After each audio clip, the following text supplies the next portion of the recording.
नमस्कार दोस्तों, मैं अंकुर उपाध्याय स्वागत करता हूं आप सभी का आपके अपने YouTube channel share market analysis में। यहां आप सभी के साथ बात करने वाला हूं जोमेटो के बारे में। जोमेटो के स्टॉक की बात की जाए तो इसके क्वार्टरली नंबर्स जो आए हैं उसके बाद काफी सारे इन्वेस्टर्स थोड़े से कॉन्फिडेंस गवाते हुए दिख रहे हैं।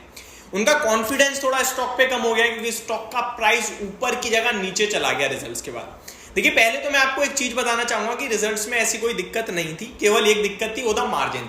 3.5% का अनुमान था, 2.5% के मार्जिन था, बाकी कोई दिक्कत नहीं थी। बाकी ओवरऑल नंबर ठीक थे, कमेंट्री स्ट्रॉन्ग थी और कमेंट्री स्ट्रॉन्ग ग्रोथ आउटलुक या ऐसा कुछ नहीं, कमेंट्री स्ट्रॉन्ग थी केपेक्स को लेकर, निवेश को लेकर।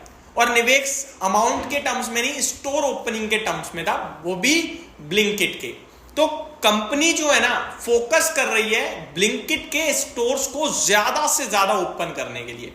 1000 स्टोर का एग्रेसिव टारगेट लेकर कंपनी चल रही है। अब ऑब्वियस है, जब कोई चीज ओपन करने के बारे में वो भी एग्रेसिवली सोचे तो एक चीज तो क्लियर है कि उन्हें ग्रोथ दिख रही है तभी कर रहे हैं। तो एक बात मैं आपको जो अपने दिमाग से कहना चाहता हूं वो ये है कि ब्लिंकिट ऑलरेडी जोमेटो से बड़ा हो गया है और आगे चलकर कंपनी ब्लिंकिट पे बहुत बड़े लेवल पे फोकस कर रही है और ये बहुत बड़ा इनके लिए टर्न अराउंड करने के मतलब बहुत बड़ा एक सही शब्द इस समय दिमाग में नहीं आ रहा, इनके लिए गेम चेंजर साबित हो सकता है। ये वर्ड सही रहेगा, गेम चेंजर।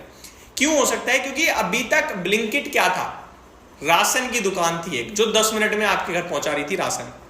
लेकिन अभी ब्लिंकिट बदलकर राशन नहीं सब कुछ दे रहा है और उम्मीद ये लगाई जा रही है कि ब्लिंकिट थोड़े समय में कपड़ों से लेकर इलेक्ट्रिकल अप्लायंसेस तक डिलीवरी करने का काम करेगा। अब अमेजॉन और फ्लिपकार्ट क्या करते हैं, सब बेच रहे हैं, लेकिन ये 2 से 3 दिन ले लेते हैं, कभी कभार तो हफ्ता भर भी ले लेते हैं। अब ब्लिंकिट वही चीज आपको सेम डे भी दे दे अगर, तो ऑब्वियस है वहां पे चली जाएगी पब्लिक, और ऐप तो सब जानते ही हैं। तो ये बड़ा गेम चेंजर बन सकती है आने वाले समय में। ये तो मैं अपने माइंड से कह रहा हूं, ऐसा कुछ ऑफिशियल नहीं है। ऑफिशियल ये है कि भैया ब्लिंकिट बड़ा हो चुका है जोमेटो से। ऑफिशियल ये है कि कंपनी 1000 स्टोर्स का टारगेट ले रही है। ऑफिशियल ये है कि ब्लिंकिट पे कंपनी का मैनेजमेंट एग्रेसिवली स्टोर ओपनिंग पे फोकस कर रहा है।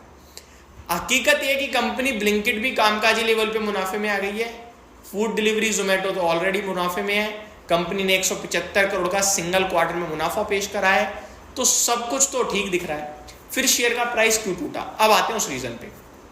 पहला रीजन, कंपनी ने एक गलत स्टेप लिया बीच में। अब देखो, कंपनी आगे बढ़ती है ना तो काम हाथ पैर मारती है। कभी कभार उसे लगता है कि भाई साहब ये हाथ गलत मार दिया, मैंने उसे खींच दो, तो बाजार कभी कभार नेगेटिव ले लेता है। लेकिन मेरे हिसाब से सबसे बेस्ट चीज होती है, आपने कोई काम करा, काम आगे बढ़ाने के लिए आपको महसूस हुआ ये काम आगे नहीं पीछे कर रहा है, आपने हाथ खींच दिया।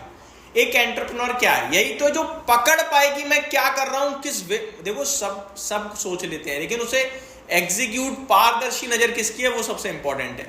इन्होंने पकड़ लिया कि यार ये सही नहीं है, इसे हटाओ। क्या था वो? पेमेंट एग्रीगेटर का लाइसेंस आरबीआई से लिया था। खबर आई थी 4% भागा शेयर। अभी खबर ये आई इस रिजल्ट में कि वो हम सरेंडर कर रहे हैं लाइसेंस आरबीआई को, तो बाजार में शेयर टूट गया जितना चला था। लेकिन अच्छी बात है क्योंकि इन्हें समझ में आया कि ये ठीक नहीं है हमारा धंधा। अब यहाँ पे निवेशक क्या करे भाई साहब, जब स्टोर ओपन हो रहे हैं, ब्लिंकिट मुनाफे में आ रहा है, जोमेटो अच्छा कर रहा है, मतलब बनता ही नहीं है बेचने का। क्या रीजन है आपके पास बेचने के लिए? ये स्टॉक 50 वाला 200 हो चुका है और 200 से 400 होने में भी इसे समय नहीं लगेगा। लेकिन इसका ये मतलब नहीं है कि जोमेटो ही जोमेटो हो जाए। अब सिर्फ उम्मीद करो कि कोई करेक्शन मिले। इनफैक्ट गिरकर 180 आया था, मैंने आपसे चिल्ला के कहा था भाव होगा खरीदने का, कॉन्ट्रा बेट करो, खरीदो, बैठो। जिसने लिया उसने पैसा भी बना लिया और काफी लोगों ने लिया है। उसी दिन कमेंट किया था, अंकुर भाई आपके कहने से उठा लिया।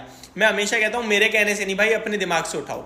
अब जिसने जैसे भी उठाओ, मेरे कहने से, अपने दिमाग से, अपनी रिसर्च से, कैसे भी, या जोमेटो पे भरोसा करके 194 तो हो गया आपके लिए, 196 का हाई है, 10 रुपए मिल रहे हैं आपको, यानी कि 8% हो गया।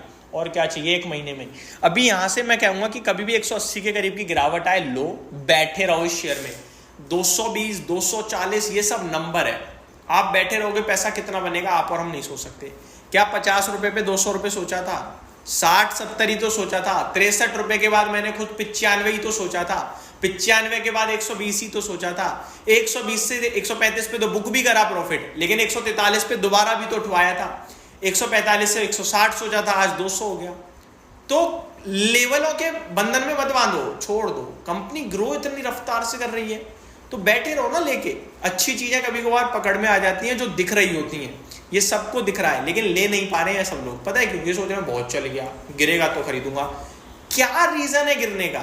तो मैं इतना ही कह रहा हूं कि 180 टेक्निकल टर्म्स पे रीजन है जो कभी उस रेंज पे आ सकता है। वो बॉटम है रेंज का, आराम से लेके बैठे रहना। कोई डिप आएगी बड़ी और खरीद लेना अपॉर्चुनिटी समझ के, क्योंकि कंपनी ग्रो कर रही है और हैविली ग्रो कर रही है। मेरा मानना है कि हर क्वार्टरली रिजल्ट्स में आपको कहीं ना कहीं सरप्राइज मिलेगा, और अगर सरप्राइज मिलते रहे तो ये स्टॉक प्राइस में भी सरप्राइज देगा, और कभी शॉक भी मिलेगा बट वो शॉक एब्जॉर्ब हो जाएगा, फॉल नहीं आएगा। एक आध दिन इंपैक्ट आएगा लेकिन आएगा नहीं, क्योंकि इसके बायर बहुत हैं इस समय। बड़े बड़े इन्वेस्टर इसमें ताक लगा के खड़े हैं कि कोई डिप आ जाए। तो आपसे भी कहूंगा बैठे रहो, बने रहो। इसमें कुछ नेगेटिव मुझे तो नहीं दिख रहा है, अगर आपको दिख रहा है तो कमेंट बॉक्स में बताइएगा, उसको कोशिश करेंगे समझने की। Thank you so much for watching this video. Have a great day guys.